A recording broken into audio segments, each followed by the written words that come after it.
Thank you, Madam President. Madam President, yesterday my colleagues, our colleagues on the other side of the aisle, stopped the Senate from reducing the enormous burden of debt that students take on at a time when college is more expensive than ever. This body's inaction would increase each student's borrowing cost by about $1,000 for each year of schooling. That added each $1,000 for each year of college. And that is no small amount for most American families.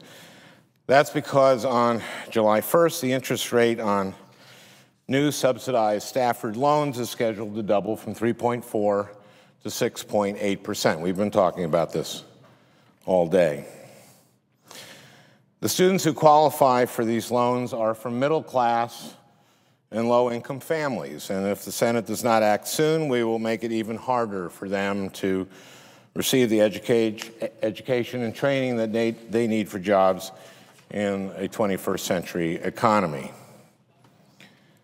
High school students and adults looking for new career opportunities realize just how economically necessary it is to attend college. In my generation, if you had a high school degree, you could get a good manufacturing job that paid decent wages and gave you health care and a pension. Today, you need post-secondary training and strong computer and math skills to operate the equipment in most manufacturing facilities. But it's not just manufacturing. It's many of the fastest growing jobs in the United States. It's computer jobs and healthcare jobs. A high school diploma is simply no longer a ticket to a job that pays family supporting wages. And with an increasing number of jobs requiring some level of post-secondary training, we have a significant skills gap in Minnesota, the state that presiding member, the president, and I are proud to represent. 70% of the jobs in the next several years will require post-secondary training, yet only 40% of working-age Minnesotans currently have a post-secondary degree. Most of our states have similar skill gaps. The United States used to lead the world in the percentage of adults with a college degree. Today, we're number 16. If our nation is going to prosper in a global economy and continue to grow economically, we need to provide pathways for students to attend and pay for college so that we can close those skill gaps.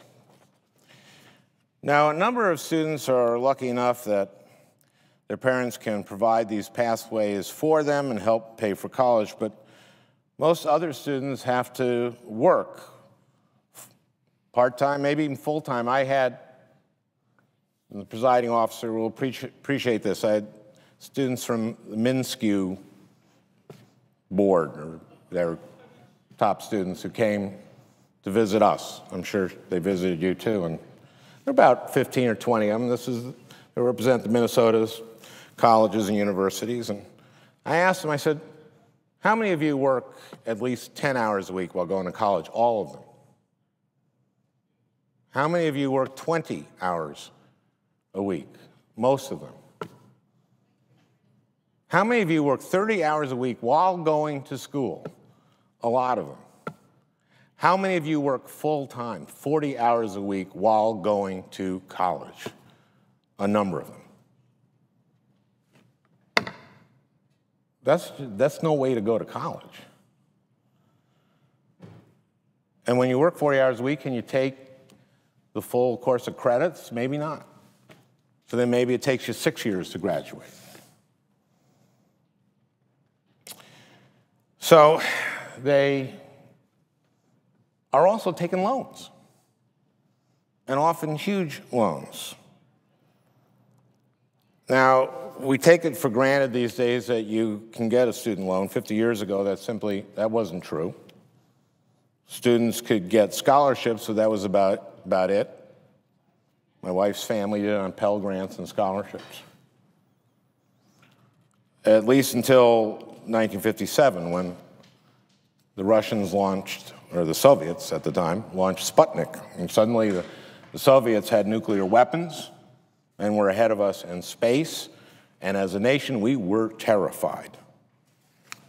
It woke our nation up to the importance of better educating Americans and getting them skills that they needed to compete with the Soviets. And that meant that more Americans would have to go to college. I was 6 when Sputnik was launched.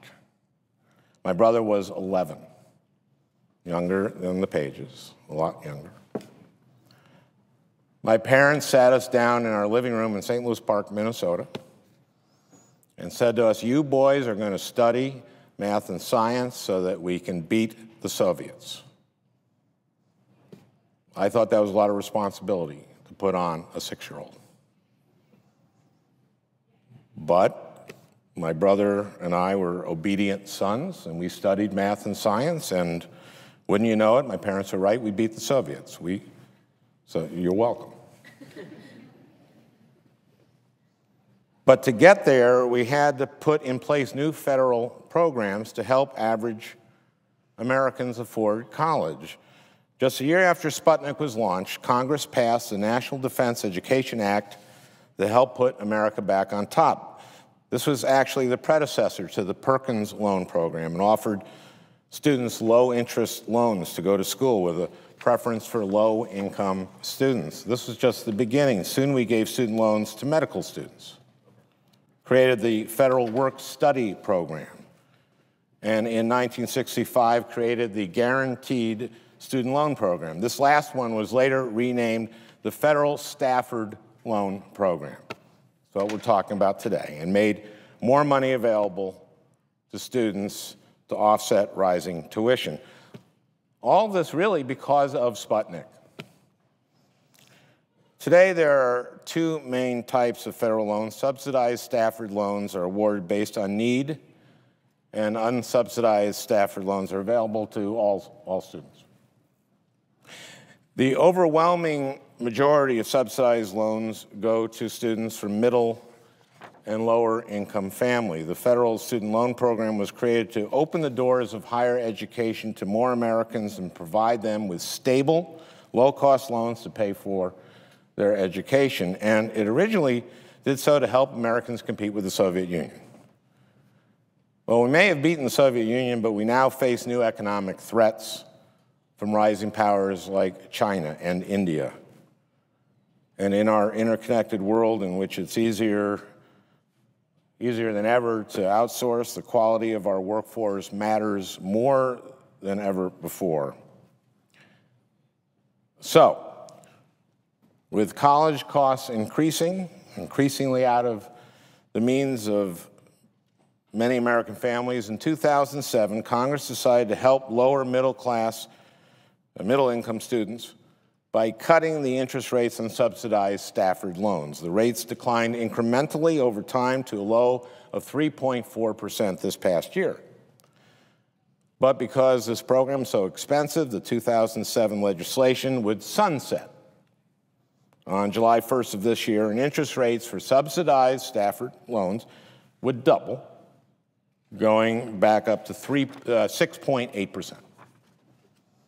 Now, allowing this to happen just doesn't make sense. Interest rates on mortgages and treasuries are far lower than they were in 2007, when no one had any inkling of the turn that our economy would take.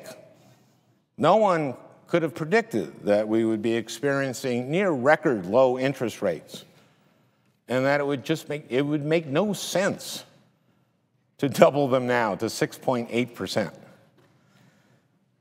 And of course, the threat we face from global competition has not waned in the last 5 years. It's greater than ever. So with the July 1st deadline rapidly approaching, the time to act is now. Most high school seniors already have had to decide where they're going next year. Now they're figuring out how to pay for it. While students are wrestling with these tough decisions. It's not time for us to get in a procedural fight here in Washington. I'm hopeful that we'll vote again this week to move the bill, and that this time we'll put our differences aside and represent all the families in all of our states who can use any bit of help that we can offer them. I'm glad to hear that my colleagues on the other side of the aisle agree that we should stop the interest rate from going up, and we agree that we should be fiscally responsible and pay for it. We just disagree on how to pay for it. I'm proud to have joined a number of my colleagues in putting forward the legislation before us with a responsible, common sense offset. Now, let me take a drink. I think we can all agree that if you're going to collect Social Security and Medicare, it's only fair that you pay in what you owe. And yet some people have found a loophole that allows them to game the system using subchapter S corporations to avoid paying some of those taxes, some of their Social Security and Medicare taxes, some of their FICA. Now, most small business owners are not only honest, but incredibly civic-minded, and so they pay all the payroll taxes that they owe. Unfortunately, a small percentage of individuals have found a loophole. If you have an S corporation, which is basically a pass-through, which means at the end of the year, the profits are passed through to you as your income. If you have that, whatever profits you make at the end are considered income by the IRS. They're income. So if you make $300,000 in 1 year, you pay income taxes on all of that. Either way, on this, you pay income taxes on all your income. Here's the loophole. You decide, I know what I'm going to do. I'm going to pay myself an artificially low amount, $40,000, and call that my salary. And I'll pay FICA, you pay FICA on that amount so that you can qualify for Social Security later on in your life. Then at the end of the year, you get the pass-through of the other $260,000. Now, you still pay income tax on all $300,000 because it's all considered income. It's not capital gains. It's still income. So you pay income taxes on it. But because of an ambiguity in the way the law is written, you can avoid paying FICA taxes on the $260,000. Again, this money is indistinguishable from the so-called salary that you took earlier. You could have paid yourself $30,000. So it could be $270,000 that you harbor from FICA. All of this is active income you're making because of active work that you have done. It's not capital gains. So you should pay FICA taxes on all of it. There's simply no excuse for not paying FICA taxes on all of your income. Now, that's Medicare taxes on all the income and Social Security taxes on up to $110,000. That's what anyone making $300,000 would do, except for this anomaly that was accidentally written into the tax code. This is exactly the kind of loophole we should be closing. I hear all the time that we should be closing loopholes so we can keep the marginal rates down. If you can't close this loophole, you can't close any loophole.